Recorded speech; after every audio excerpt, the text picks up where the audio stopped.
selamat datang kembali di video saya. Sesuai dengan judul video, inilah yang menjadi alasan kenapa selama 2 bulan ini saya tidak mengupload video. Buat teman-teman Zerotizen yang masih bersabar menanti video terbaru saya, ataupun yang masih subscribe channel YouTube saya ucapkan terima kasih yang sebesar-besarnya. Oke, sekarang saya akan mulai memperlihatkan video dokumenter tentang pengerjaan renovasi rumah. Dan tentunya, isi videonya sudah pasti akan berbagi pengalaman tentang ilmu tutorial buat kalian semua. Agar penjelasan video bisa dipahami dengan mudah, saya akan sertakan gambar denah rumahnya sebagai acuan penjelasan agar bisa dimengerti oleh teman-teman secara tepat dan benar. Ya, seperti inilah bentuk denah rumahnya. Kita akan melakukan renovasi pada bagian kedua ruangan ini. Pada bagian dinding di kedua ruangan ini akan kita hancurkan. Dan akan kita ubah luas ruangannya seperti ini. Ini kita lakukan sesuai permintaan si pemilik rumah, agar tercipta 2 ruangan dengan ukuran luas yang berbeda. Karena dinding ini masih menggunakan bataku berkualitas buruk, jadi kita akan hancurkan dan menggantinya dengan dinding batu bata.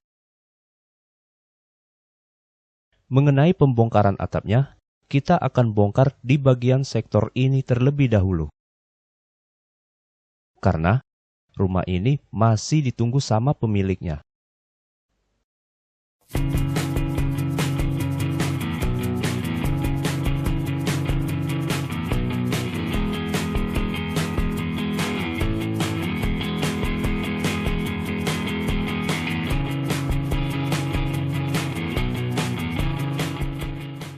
Mengenai pembongkaran atap dan penghancuran dinding, itu saya skip saja ya. Karena menurut saya itu tidaklah terlalu penting. Oke, ini posisi ruang 2 dan ruang 3 kondisinya sudah dibongkar. Bagian slop lamanya juga itu sudah kita buang. Saat ini kita sedang merapikan jalur pondasi untuk penanaman cor slop beserta cor tapak tiangnya. Pada rangkaian besi betonnya, itu juga sudah kita buat. Ada 3 ya. Ketiga rangkaian besi ini akan dipasang menjadi tiang di setiap sudut dindingnya.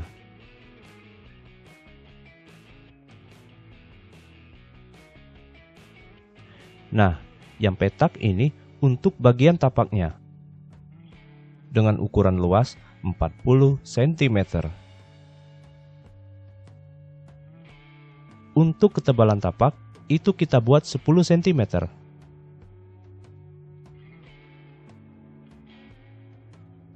Lalu, tapaknya ini sudah kita satukan dengan rangkaian tiang. Dengan luas petak tiang 10 cm dan tingginya setinggi 3,8 meter. 3,8 meter itu masih terhitung kotor ya. Hitungannya itu sudah termasuk dari dasar tapak, cor balok untuk bagian atasnya nanti, kenaikan posisi lantai keramik, beserta penempatan posisi plafonnya.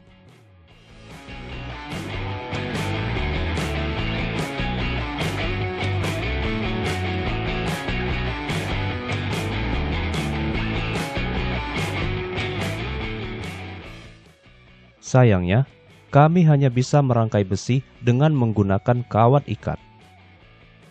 Pengerjaan dengan las listrik itu tidak bisa kami lakukan secara terus-menerus. Karena MCB listrik sepemilik rumah seringkali berbalik mati.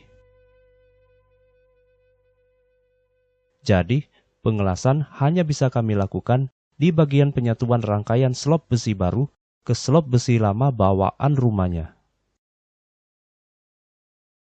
Oke, rangkaian besi sudah kami posisikan pada tempatnya. Untuk ketinggian cor selop, itu sudah kami ukur dengan selang air. Dan sudah kami tandai batasnya dengan menggunakan benang. Untuk proses pengecoran, saya skip saja ya.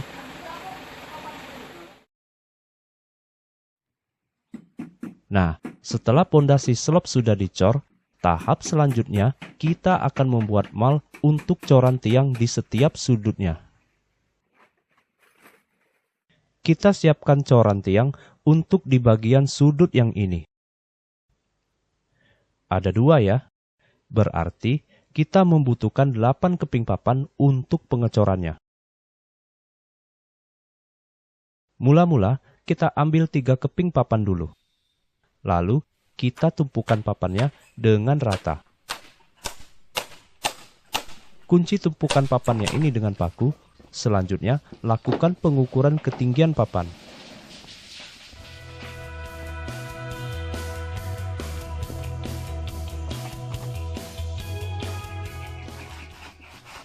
Setelah itu, potong tumpukan papannya ini dengan menggunakan gergaji.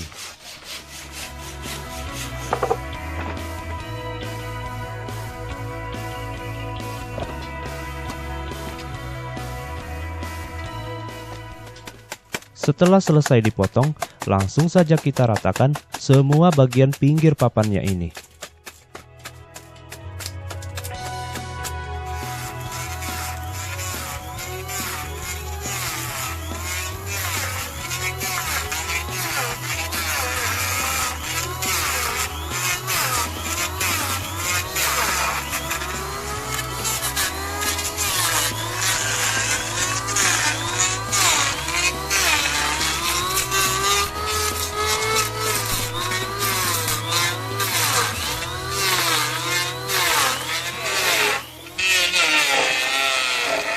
Oh ya, ketinggian papan corannya ini kita buat 3,2 meter.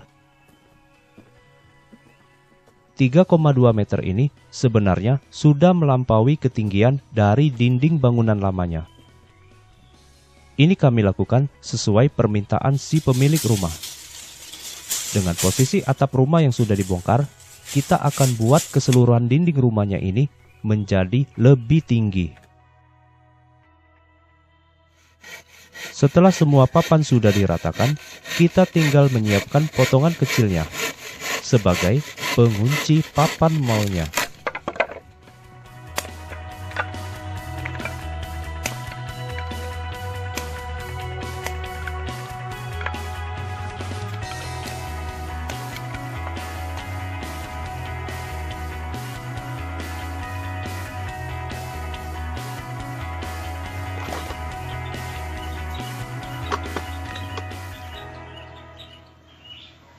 Nah, seperti ini ya hasilnya. Papan malcornya bisa terbuat dengan rapi.